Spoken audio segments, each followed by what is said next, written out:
जमलेल्या माझ्या शिवसैनिक बांधवांनो, भगिनींनो आणि मातांनो,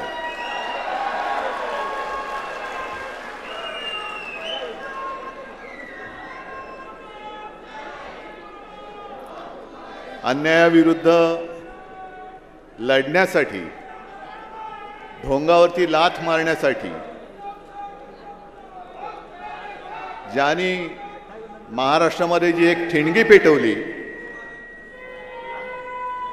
त्या शिवसेना प्रमुखांचा आज जन्मदिवस आहे। साहजिकच आहे, एक पुत्र म्हणून तर नक्कीच, पण त्यांचा एक कट्टर कडवट शिवसैनिक म्हणून तुमच्या बरोबरीने मी त्यांना नम्र अभिवादन करत आहे।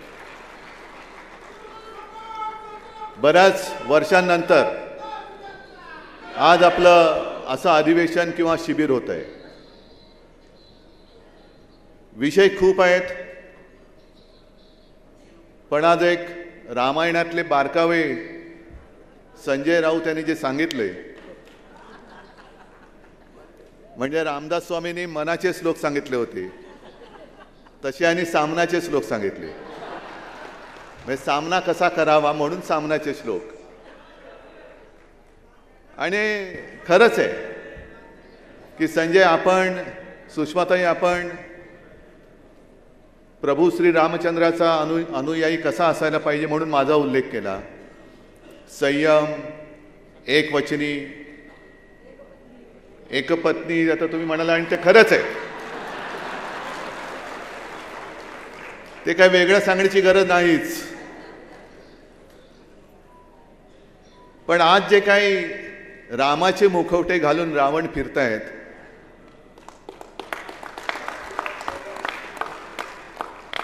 त्यांचे मुखवटे फाडायचे आहेत। त्यांचा अनुयायी, श्रीरामचंद्राचा अनुयायी म्हणून बरोबर आहे,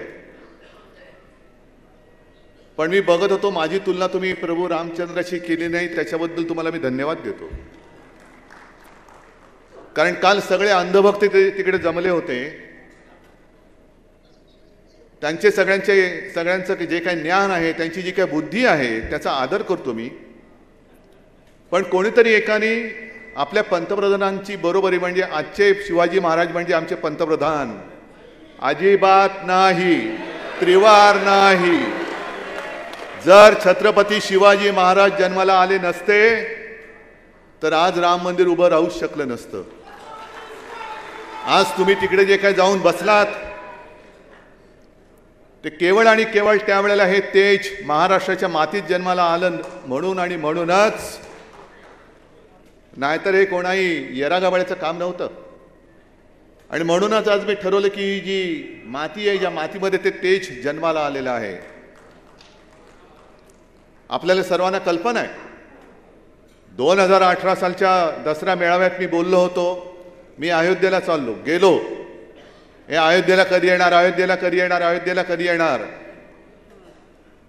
आज मोदी अयोध्येला गेलेत, त्याच्या आधी नव्हते गेले, कदाचित पंतप्रधान होण्याच्या आधी गेले असतील, जसे आमचे फडणवीस गेले होते असं म्हणतात।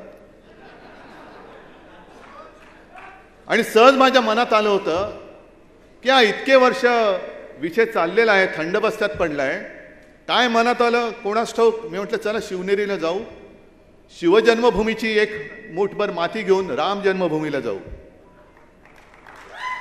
तुम्ही माना अथवा नका मानू, पण मी 2018 मध्ये नोव्हेंबरमध्ये गेलो होतो, त्याच्यानंतर थंड बस्त्यात पडलेला हा जो विषय होता अचानक वरती आला, आणि पुढचं वर्ष पूर्ण होण्याच्या आत माननीय सर्वोच्च न्यायालयाने राम जन्मभूमीचा निकाल दिला। हा मला असं वाटतं त्या मातीचा महिमा आहे। आणि आज माती तुम्हाला सगळ्यांना जिल्ह्यात म्हणजे राज्यभर न्यायला मी का सांगतोय, कारण आज गरज आहे। जसं त्यावेळेला ते हिरवं वादळ आलं होतं, संपूर्ण वाताहात चालली होती, आणि त्यावेळेला छत्रपती शिवाजी महाराजांनी महाराष्ट्रात जन्म घेतला, आणि म्हणून म्हणजे महाराष्ट्राने देश वाचवला, हे सत्य, महाराष्ट्राने वाचवला।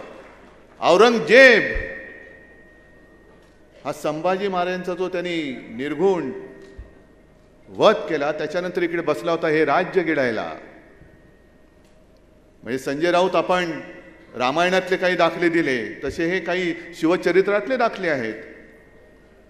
औरंगजेब तेव्हा हे स्वराज्य छत्रपती शिवाजी महाराजांनी हिंदवी स्वराज्याची जी स्थापना केली, त्यांना असं वाटलं होतं की आता शिवाजी महाराज नाही आहेत, संभाजी महाराज नाही आहेत, अब समय आया है महाराष्ट्राला गिळा. शेवटी त्या औरंगजेबाला सुद्धा महाराष्ट्राने मूठ माती दिली. हा सुद्धा इतिहासच आहे आणि हे सत्य आहे. म्हणजे जो महाराष्ट्राच्या वरती आला त्याला महाराष्ट्राने मूठ माती दिलेली. अफजल खान आला त्याला सुद्धा मूठ माती दिली. औरंगजेब आला त्याला सुद्धा मूठ माती दिली. आणि आता हे जे म्हणतात रामाचे सगळे पुजारी, चांगली गोष्ट आहे. प्रभू श्रीरामचंद्र हे कोणत्याही एका व्यक्तीची किंवा एका पक्षाची मालमत्ता नाही. आणि जर तशी तुम्ही करत असाल तर आम्हाला सुद्धा भाजप मुक्त प्रभू श्रीराम करावा लागेल. भाजप मुक्त श्रीराम म्हणजे नुसतं जय श्रीराम नाही, भाजप मुक्त जय श्रीराम.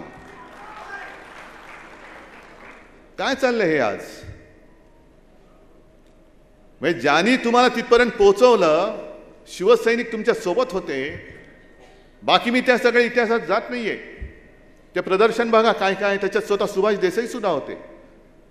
आणि आज आपल्या संध्याकाळच्या सभेमध्ये तेव्हा जे काही कारसेवक गेले होते त्यातले काही आजपर्यंतच्या सगळ्या वर्षांमध्ये आपल्यात ते नाही आहेत, आपल्यातले निघून गेले. पण जे आहेत आणि इकडे येऊ शकले ते सुद्धा आज संध्याकाळी येणार आहेत.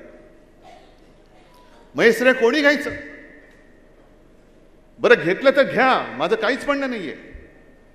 पण निदान प्रभू श्रीरामचंद्राचा एक तरी गुण तुमच्यामध्ये आहे हे तरी आम्हाला कळू द्या. एक तरी गुण. प्रभू रामचंद्र हे सत्यवचनी होते, एकवचनी होते. मग तुम्ही ज्या शिवसेनेने तुम्हाला त्या गादीपर्यंत पोहोचवलं त्या शिवसेनेला वचन मोडणारे तुम्ही रामभक्त कसे काय होऊ शकता? तुम्ही कसे काय होऊ शकता? आणि संजय, तुम्ही जे सांगितलं की प्रभू रामचंद्राने काय काय केलं, का केलं, वालीचा वध का केला, आणि आपल्याला सुद्धा वालीचा वध का करावा लागेल? कारण त्यांनी आपली शिवसेना पळवलेली आहे. ज्यांनी माझ्या भगव्याशी प्रतारणा केली आणि आपल्या स्वतःची आपल्या हक्काची शिवसेना जो पळवणारे कोणी असतील, वाली असतील, आणखीन कोणी असतील, आणि त्यांचा कोणीही वाली असेल तरी त्याचा आम्ही राजकारणात वध केल्याशिवाय राहणार नाही. हा खरा निर्धार करा. हा खरा निर्धार करा. कारण आता सगळं राममय झालेलं आहे. पण जनतेचे प्रश्न तसेच आहेत. झालं, कालचा इव्हेंट झाला, राम की बात हो गई, अभी काम की बात करो.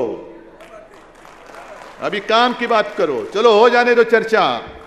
कामावरती चर्चा करा. तुम्ही 10 वर्षात काय केलं, 75 वर्षात काँग्रेसने काय केलं, तुम्ही 10 वर्षात काय केलं हे पहिलं सांगा आता. कारण आज मी पेपरमध्ये वाचलं की आता समर्थ देशाला समर्थ करणं. मग 10 वर्ष काय अंडीभूत होतात? 10 वर्ष काय करत होतात? म्हणजे पहिल्या 5 वर्षामध्ये पंतप्रधान जगभर फिरत होते पण अयोध्येला गेलेले नव्हते. आता सुद्धा लक्षद्वीपला गेले, मणिपूरला गेले. बाकीचे विषय मी आज संध्याकाळी सांगणार आहे, ते बोलणारच आहे. मणिपूरला पण नाहीच गेले. मणिपूरला तर नाहीच गेले. मणिपूरला गेले नाहीत म्हणून मी म्हटलं ना बाकीचे विषय मी संध्याकाळी बोलणार आहे.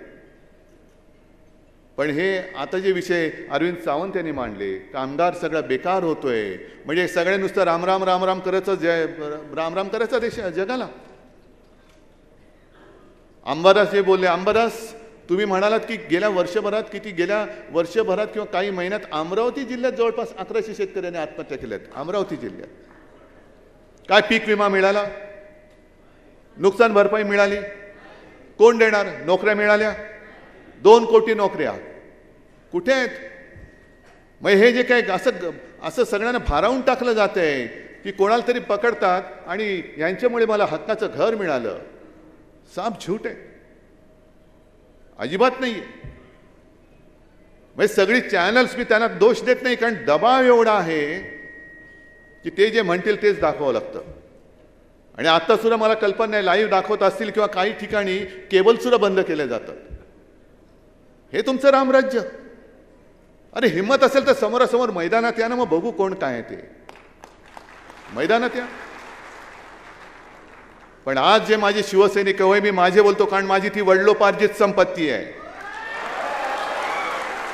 होय मी घराणेशाही असेन, पण माझी ही घराणेशाही घराण्याचा वारसा आहे. म्हणून हे सगळे शिवसैनिक मला वारसे हक्काने मिळालेले आहेत, चोरून मिळालेले नाही आहेत.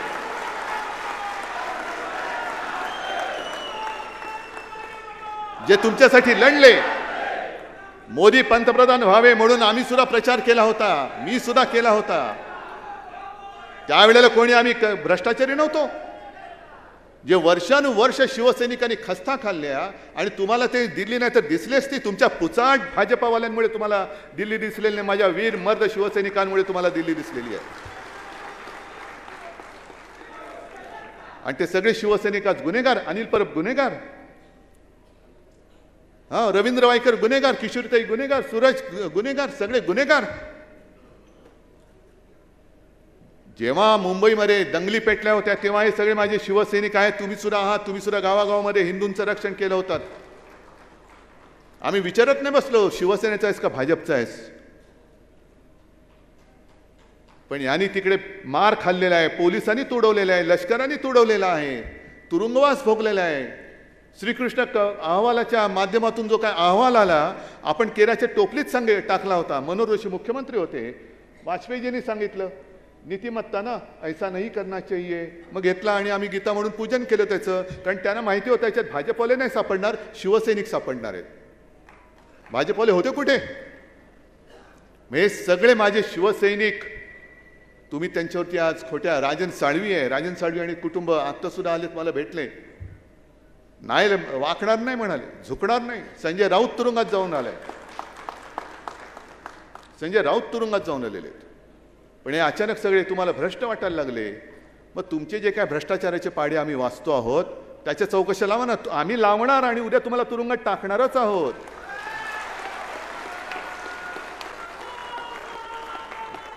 मुंबई महापालिकेचा घोटाळा काढतायत.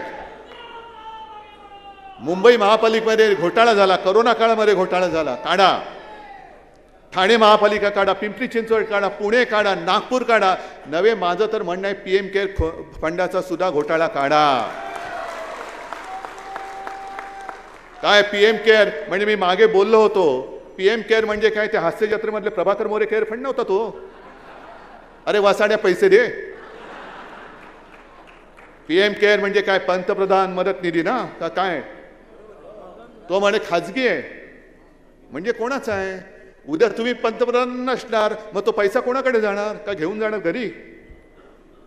मग त्याच्यामध्ये हा काय लाखो करोडो रुपये तिकडे जे जमवलेत आणि ते कोणाकडे गेले त्याचा हिशोब पहिला द्या. मग माझ्या भ्रष्ट नसलेल्या शिवसैनिकावर तुम्ही भ्रष्ट बुद्धिवाल्यानो भ्रष्टाचाराचे आरोप करा. पण यांचा भ्रष्टाचार काढला तर एखाद दिवस बातमी चालली तर चालते, वरून दम आला की बंद होते. हे तुम्हाला करायचे. हे नुसते कलश घेऊन घागरी घुमतात तसं घुमत नाही बसायचं महाराष्ट्रामध्ये. महाराष्ट्र पेटवायचा आहे, महाराष्ट्र जागवायचा आहे. यांचे जे काही घोटाळे आहेत, अगदी महाराष्ट्रामध्ये आता जवळपास तो ॲम्ब्युलन्सचा, अरे काय नालायकानो तुम्ही, रुग्णवाहिका जी गरिबांना सेवा देणारी रुग्णवाहिका त्याच्यामध्ये 8,000 कोटीचा घोटाळा करतात. 8,000 कोटी. किशोरीताईंवरती काय आरोप? काय ते कसल्या बॅग? Body bag. अहो कॅगचा अहवाल आहे, जिथे जिथे भाजप प्रशासित राज्य त्या राज्यामध्ये करोनामध्ये जे मृत पावलेले आहेत त्या मृतदेहांवरती सुद्धा उपचार करून ह्या लोकांनी टाळूवरचं लोणी खाणारी अवलाद आहे. सीएजीचा रिपोर्ट आहे माझ्याकडे रिपोर्ट. काढायचं तर त्याचंही प्रदर्शन भरवा. एका बाजूला 8,000 कोटीचा घोटाळा करतायत, त्याच्याबद्दल प्रश्न विचारायचा नाही. तिकडे मृतांवरती उपचार करून म्हणजे ते जिवंत आहे असे दाखवून त्याचे पैसे तुम्ही काढताय, त्या घोटाळ्याबद्दल कोणी बोलायचं नाही. आणि अक्षरशः जीवावरती उदार होऊन माझ्या महाराष्ट्राने त्या करोनाशी लढा दिला, त्याचं कौतुक जागतिक पातळीवरती झालं. त्या माझ्या शिवसैनिक आणि माझ्या प्रशासनाला तुम्ही बदनाम करून टाकता. घोटाळ्याची सुरुवात तुमच्या पीएम केअर फंडापासून झालेली आहे, तिथून झालेले. त्याचा तुम्ही हिशोब देत नाही. अरे स्वच्छ असाल तर हिशोब द्याल, स्वच्छच नाही तिकडे हिशोब कसला देणार तुम्ही? आणि हे ईडी बीडी सगळ्या त्यांचे जे घरगड्यासारखे जे राहत आहेत त्यांचे काही घरगडे आमच्याकडे पण द्या. आम्ही सांगतो त्यांच्यावरती धाडी टाका. आम्ही सांगतो त्यांना तिकडे जा आणि धाडी टाका. आणि केवळ महाराष्ट्रामध्येच नाहीये, अगदी आपल्या बाजूला कर्नाटकामध्ये आता तिकडे काँग्रेसची सत्ता आली. तिकडे त्यावेळेचे जे भाजपचे मंत्री होते बसवराज पाटील का काहीतरी नाव आहे त्यांचं, त्यांनी सांगितलेले त्यांच्यावरती कोणीतरी काय आक्षेप घेतला, आरोप केला. त्यांनी भाजपला आव्हान दिलं, याद राखा मला नोटीस पाठवली तर मी तुमचे 40,000 कोटीचे घोटाळे बाहेर काढीन. काय उखडलं तुम्ही बसवराज पाटलांचं?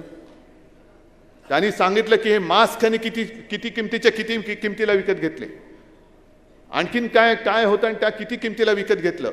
मग काढा देशाची चौकशी करा, संपूर्ण देशाची, काश्मीरपासून कन्याकुमारीपर्यंत कोरोनाची चौकशी करा. आमची तयारी आहे.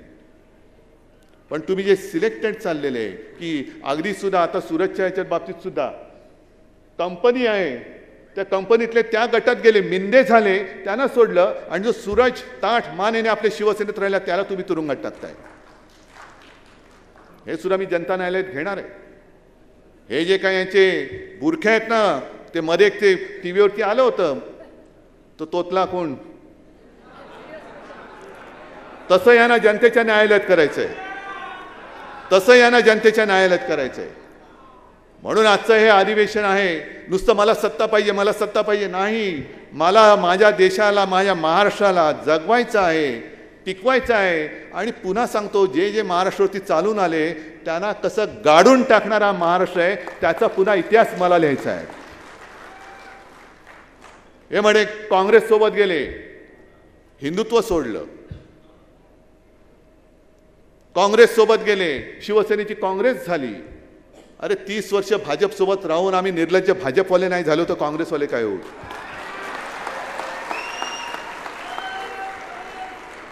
पण आज मुद्दामून, कारण मध्ये आदित्य बोलला होता ते बरोबर आहे, इतिहास उकरून जास्त काय होणार नाही, भविष्य घडवायला शिका, भविष्यात काय चाललेलं आहे.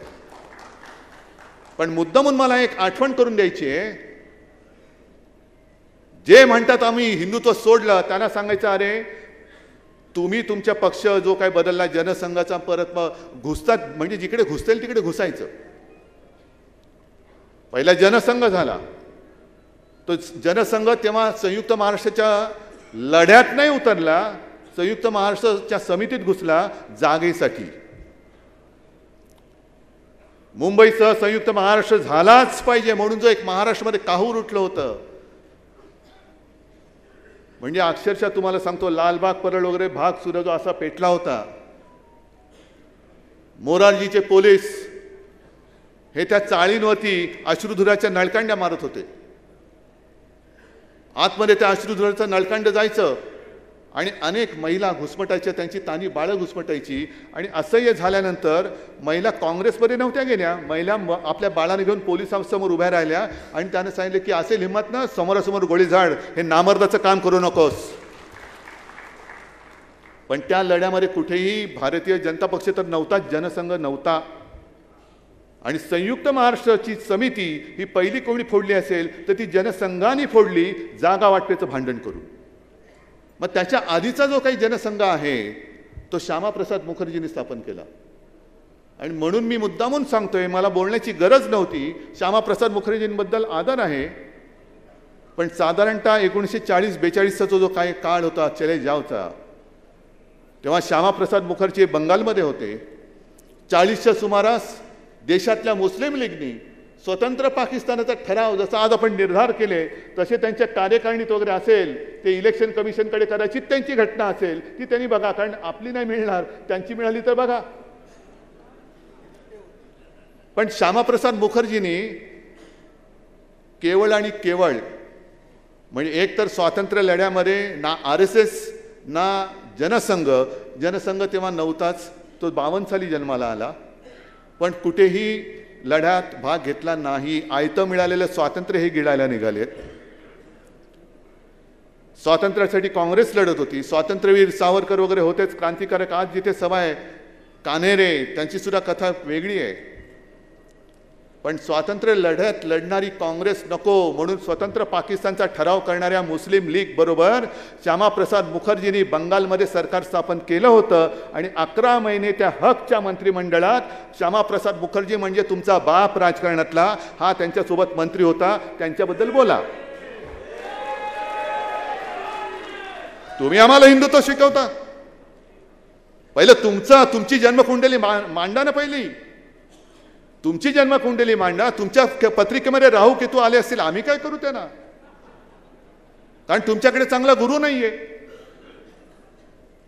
तर हे सगळे बघितल्यानंतर ह्यांची लायकी काय ती कळते की कोणाच्या हातामध्ये. आणि मला सुद्धा थोडा पश्चाताप होतोय कारण त्यावेळेला शिवसेना प्रमुखांनी हिंदुत्व म्हणून आपण आणि ते एकत्र झालो होतो भगव्यासाठी. त्या भगव्यामध्ये भेद करणारे हे नालायक आहेत. भगव्यामध्ये भेद करताय, भगव्यामध्ये दुही माजवत आहे. ही सगळी अशी विचाराची झालेली वाताहत बघितल्यानंतर लोकांना सगळं गारठून टाकल्याने काय करायचं कळत नाहीये. नुसतं जय श्रीराम जय श्रीराम. अरे नुसतं जय श्रीराम बोलू नका. जय श्रीराम बोलणार असाल तर त्या रामासारखं वागा, तसं वागा. आणि म्हणून मी सांगतो बाकी गोष्टी मला संध्याकाळी ज्या बोलायच्या ते बोलणारच आहे. पण मगाशी संजय राऊत तुम्ही काय बोललात ना, काय उद्याचा दिवस आपला आहे. मी मुद्दामून सुरेश भटांच्या 2 ओळी ज्या मला आवडल्या आत्ताच्या ह्याच्यातले ते लिहून आणलेत. सुरेश भटांची कविता आहे आणि आपण जे म्हणतो जे न देखे रवी ते देखे कवी. म्हणजे सूर्य बघू शकत नाही कारण आता प्रदूषण एवढे झाले, सूर्याची किरणं पडतच नाही. आणि खाली काय चालले प्रदूषणामुळे सूर्याला पण दिसत नसेल. एवढं प्रदूषण यांनी सगळं वैचारिक प्रदूषण करून टाकलेलं आहे. आणि म्हणून त्या ज्या 2 ओळी आहेत त्या किती चपखल बसतात त्या बघा. ठीक आहे आजचं वातावरण आहे असं आहे, पण सुरेश भट त्यावेळेला बोलून गेले की हे असे आहे तरी पण हे असे असणार नाही. दिवस आमचा येत आहे तो घरी बसणार नाही. हे खरे आहे. हे जे काय चालले ते खरं आहे की आज त्यांनी घेतले सारेचे ठेके खोके. आज घेतले ठेके त्याच वेळेला घेतलेले. हे खरे आहे की आज त्यांनी घेतले सारेच ठेके पण उद्या त्यांच्या चितेवर एकही रडणार नाही. तुम्ही जिवंत आहात, जागरूक आहात. तुम्हाला लढायचं कसं हे सांगण्याची कोणी शिकवण्याची गरज नाही. कारण औरंगजेब असं म्हणाला होता. नितीनजी तुम्ही सांगा पाहिजे की त्यांनी सांगितलं होतं की हा तमाम दुनियेत मराठी जे आहेत या मराठ्यांना पराक्रम शिकवावा लागत नाही. या मराठ्यांना पराक्रम शिकवावा लागत नाही. इथे तर गवताला सुद्धा भाले फुटतात. पण आता गरज आहे ती त्याच्या पुढच्या वाक्याची. जे भाजप करतंय या महाराष्ट्रामध्ये खडकावर जरी दुहीचं बीज भिरकावलं, खडकावर जरी भिरकावलं तरी ते एवढं फोफावतं, एवढं माजतं की हा म्हणतात तमाम दौलत तबाह करून टाकतात. तेच भाजप आज करते. हे जे गवताला आज भाले फुटलेले आहेत, एकच लक्षात घ्या भाजप जी नीती करते तोडा फोडा आणि राज्य करा ही काँग्रेसची इंग्रजांची नीती तीच भाजप पुढे चालू ठेवते. जेव्हा श्यामाप्रसाद मुखर्जींनी मुस्लिम लीग बरोबर तेव्हा सरकार स्थापन केलं होतं त्याच वेळेला चले जाओ ही जी काय चळवळ होती तेव्हा महात्मा गांधींनी एक दिला होता नारा चले जाओ, ती पश्चिम बंगालमध्ये कशी चिरडली पाहिजे याच्यासाठी सुद्धा त्यांनी तेव्हाच्या गव्हर्नरला पत्र लिहिलं होतं. त्याच्यामुळे स्वातंत्र्य काय आम्हाला शिकवू नका, हिंदुत्व काय आम्हाला शिकवू नका. आम्ही आहोत ते छत्रपती शिवाजी महाराजांचे भक्त आहोत, श्रीरामाचे आहोत, भवानी मातेचे आहोत. पण हे कलश घेऊन तुम्ही जाल तेव्हा आता परवा तुम्ही जनता न्यायालय पाहिलंत ना, हे लबाडाचं ढोंग पाहिलंत ना तुम्ही. हे आता तुम्हाला हा बुरखा हा फाडावा लागेल. आणि म्हणून मी मध्ये तुम्हाला जो एक कार्यक्रम दिला होता की होऊन जाऊ दे चर्चा, ती पुन्हा सुरू करा. आणि त्या चर्चेला सुरू करताना हा जो पवित्र कलश आहे ती नुसती माती नाही आहे, ते प्रेरणेचं एक मोठं स्थान आहे, त्याच्यामध्ये त्या छत्रपती शिवरायाच्या तेजाचे अंश आहेत, कण आहेत, ते महाराष्ट्रामध्ये घेऊन जा आणि पुन्हा महाराष्ट्राला पेटवा एकदा. आणि त्यांना जर का वाटत असेल की ते म्हणजे देश, ते म्हणजे प्रभू रामचंद्र, पण ते म्हणजे छत्रपती शिवाजी महाराज होऊ शकत नाही, आम्ही होऊ देणार नाही, अजिबात नाही. आणि म्हणून महाराष्ट्र लढणार पण देश जिंकणार.